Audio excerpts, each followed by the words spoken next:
प्रेमाची गोष्ट या मालिकेच्या आजच्या भागात आपण पाहणार आहोत. सागरला एका माणसाच्या मदतीने ॲक्सिडेंट केलेली गाडी ही सावनीच्या नावावर रजिस्टर आहे हे समजतं. तो माणूस सागरला सांगतो की त्या गाडीत दुसराच कोणीतरी व्यक्ती बसला होता आणि मी त्याचा फोटो काढून तुम्हाला पाठवला आहे, तर तो तुम्ही बघून घ्या. सागर तो फोटो पाहतो तर तो कार्तिक असतो. सागरला मात्र खूप राग येतो आणि त्याला ते सगळं आठवत असतं, कसं कार्तिकने मुक्ताला त्रास दिला होता. त्यावेळी कार्तिक सागरला म्हणाला होता की एक दिवस माझी पण वेळ येईल आणि त्या दिवशी मी तुला सहजासहजी सोडणार नाही. तर सागर स्वतःशी म्हणतो, जे झालं त्याचा सूड असा उगवला कार्तिकने, पण सावनीची गाडी का वापरली असेल. इकडे माधवीजवळ मिहीर बसलेला असतो. त्यावेळी माधवी मिहीरला पाहून मुक्ता कुठे आहे असं विचारते. तर मिहीर म्हणतो, वहिनी येतच आहे, तुमच्यासाठी ज्यूस आणला होता आणि तो ज्यूस माधवीला द्यायला लागतो. मिहीर माधवीला थोडं समजावतो तर माधवी त्याच्याकडून ज्यूस घेते. हे सगळं मुक्ता लांबूनच पाहत असते. माधवी तिला पाहते तर मुक्ता काहीतरी वस्तू घेण्याचं नाटक करते. ती आईजवळ येते आणि तिची विचारपूस करते. तर मिहीर विचारतो, दादूस काही बोलला का? तर मुक्ता म्हणते, हो ते वकिलांशी बोलणार आहेत. एक गोष्ट मात्र नक्की, ते त्या गुन्हेगाराला मोठ्यात मोठी शिक्षा देतीलच. इकडे सागर सावनीकडे तिला जाब विचारण्यासाठी आलेला असतो. तो तिला म्हणतो, खरं सांग, हा ॲक्सिडेंट कोणी केला? आणि तुझा राग मुक्तावर होता तर त्यांच्यासोबत भांडायचं, त्यांच्या आईला मध्ये कशाला घेतलं? तू इतक्या खालच्या थराला जाशील असा विचारसुद्धा केला नव्हता मी. सागरला त्यावेळी मुक्ताचा फोन येतो आणि मुक्ता त्याला सांगते, पोलिसांना CCTV फुटेज मिळालं आहे तर आपल्याला लवकरात लवकर कळेल की गुन्हेगार कोण आहे. तर सागर म्हणतो, CCTV फुटेज सापडलं तर ग्रेट न्यूज. तर मुक्ता म्हणते, मग पुढे काय करायचंय? तर सागर म्हणतो, पुढे काय करायचंय ते मी बघतो.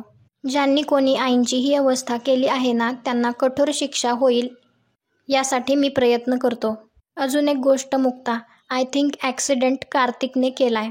तर मुक्ता म्हणते, आता तुम्ही कार्तिक समोर आहात का? तर सागर म्हणतो, ते मी सगळं घरी आल्यानंतर सांगतो. तर मुक्ता लवकर या म्हणून फोन ठेवून देते. इकडे मुक्ता मनातल्या मनात विचार करते, आईचा ॲक्सिडेंट कार्तिकने केलाय का त्याच्याकडनं चुकून झालं असेल? पण चुकून झालं असतं तर तो थांबला असता, त्याने आईला हॉस्पिटलला नेलं असतं. ज्या अर्थी तो पळून गेला त्या अर्थी आणि मुक्ताला लगेच कार्तिक तिच्याशी कसं वागला होता हे सगळं आठवतं. तर मुक्ता स्वतःशीच म्हणते, मी जो काही स्टँड घेतला त्याला जेल झाली, या सगळ्याचा बदला घेण्यासाठी कार्तिकने हे सगळं केलं. इकडे सागर सावनीला म्हणतो, कार्तिक जेव्हा जेलमधून बाहेर आला होता तेव्हा मला एक प्रश्न पडला होता की बेल कोणी केली असेल. आता या सगळ्या गोष्टींची लिंक लागतीये. कार्तिकला मुक्ताचा सूड घ्यायचा होता आणि तुला माझ्या सगळ्या गोष्टींचा राग मुक्तावरच काढायचा असतो, म्हणून तू कार्तिकला जेलमधून बाहेर काढलंस. पण मी तुला आणि त्या कार्तिकला दोघांनाही सोडणार नाही. आत्ताच्या आत्ता पोलिसांना फोन करून खरं काय ते सांगतो. सागर पोलिसांना फोन करणार तेवढ्यात सावनी त्याला म्हणते, सागर प्लीज पोलिसांना फोन नको करू. सागर म्हणतो, तुला दाखवतोच मी काय करू शकतो ते. तर सावनी म्हणते, प्लीज पोलिसांना फोन नको करू, अनर्थ होईल सगळा. तर सागर म्हणतो, कार्तिकला जन्मठेप झाल्याशिवाय मी शांत बसणार नाही आणि पुन्हा एकदा तू चुकीच्या माणसाचाच हात धरलायस. तर सावनी म्हणते, सागर तुझा गैरसमज होतोय, प्लीज ट्राय टू अंडरस्टँड. आणि सावनी त्याला सांगते की कार्तिकने काहीच केलेलं नाही, ॲक्सिडेंट माझ्या हातून घडलाय. इकडे मिहिका माधवीला गोळ्या देत असते तर तेवढ्यात तेथे मुक्ता येते. पुरू मुक्ताला विचारतो, काय झालं, सागररावांचा फोन होता का? तर मुक्ता त्यांना म्हणते, ॲक्सिडेंट कोणी केलाय हे कळलं. तर पुरू म्हणतो, कोणी केलाय? मुक्ता म्हणते, कार्तिक. तर मिहिका म्हणते, म्हणजे तुझ्यावरचा राग त्यांनी मावशीवर काढला. हे ऐकून सगळ्यांना खूप राग येतो.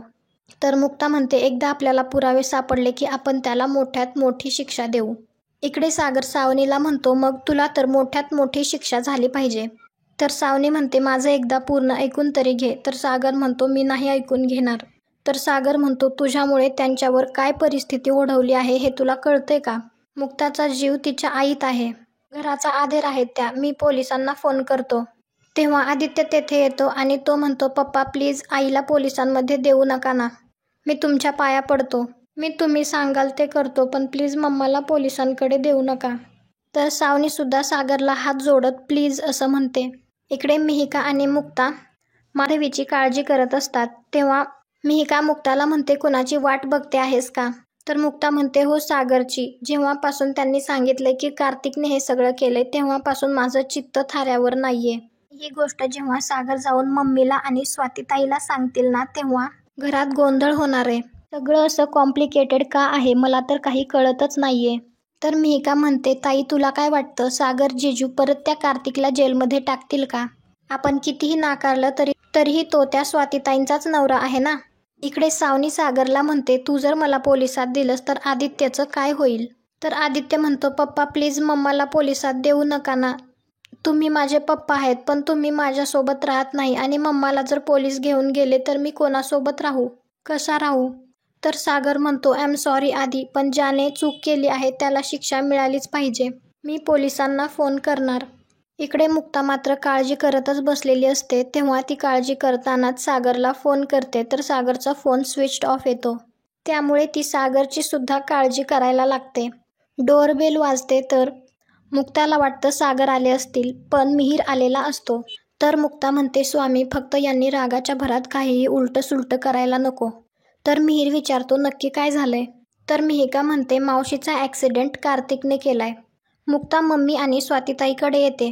मम्मी मुक्ताला म्हणतात असली कसली बाई आहेस तू, ते आत्ताच जेलमधून बाहेर आलेत आणि ते परत जेलमध्ये जावे म्हणून तू हे सगळं करत आहेस का? तर मुक्ता म्हणते मम्मी तुम्ही आणखी किती भोळेपणाने वागणार आहात. मुळात मी हे सगळं हौस म्हणून करत आहे का? मला खरं तर त्यांचं नाव पण घ्यायची इच्छा नाही, पण त्या माणसाने माझ्या आईचा ॲक्सिडेंट करवलाय आणि या सगळ्यानंतर सुद्धा तुमचं म्हणणं आहे की चूक माझी आहे. तर मम्मी म्हणतात हो चूक तुझीच आहे, माझा तुझ्यावर विश्वास नाही. तू म्हणतेस त्यांनी तुझ्यावर जबरदस्ती केली तर या पण गोष्टीवर माझा विश्वास नाही. आणि आता म्हणतेस की माझ्या आईचा ॲक्सिडेंट त्यांनी केला. तर मुक्ता म्हणते याआधी ते सगळं पुराव्यासकट सिद्ध झालं होतं आणि यावेळी सुद्धा पुराव्यासकट सिद्ध होईल. सागरला येऊ देत. तर स्वाती म्हणते कार्तिक एवढे कठोर नाहीत वागू शकत. त्यांनी जे काही केलंय ते मुद्दाम नाही केलं. मला काय वाटतंय काय नाही याच्याने काही फरक पडत नाही. कार्तिकबद्दल काय खरं आणि काय खोटं काहीच कळत नाही मला पण. तर मुक्ता म्हणते स्वातीताई मला मान्य आहे की आपण आपल्या नवऱ्याच्या विरोधात एक शब्दसुद्धा ऐकून घेऊ शकत नाही, पण यावेळी कार्तिक आणखी खालच्या पातळीला उतरलेत हेच खरं आहे. आत्ता माझ्याकडे याचे पुरावे नाहीत पण हे लवकरच सिद्ध होईल. तर मम्मी म्हणते येऊ दे सागऱ्याला, काय ते विचारते त्यालाच. आणि आजचा भाग येथेच संपतो. पुढील भागात आपण पाहणार आहोत आदित्य सागरचा फोन घेतो तर सागर त्याच्यावर ओरडत असतो आदित्य फोन दे म्हणून. तर आदित्य म्हणतो पप्पा तुम्हाला कसं कळत नाही, जेलमध्ये मम्मा नाही तर मी असेल, कारण गाडी मम्मा नाही मी चालवत होतो. मुक्ताच्या आईचा ॲक्सिडेंट मी केलाय. हे ऐकून तर सागरला खूप मोठा धक्का बसतो.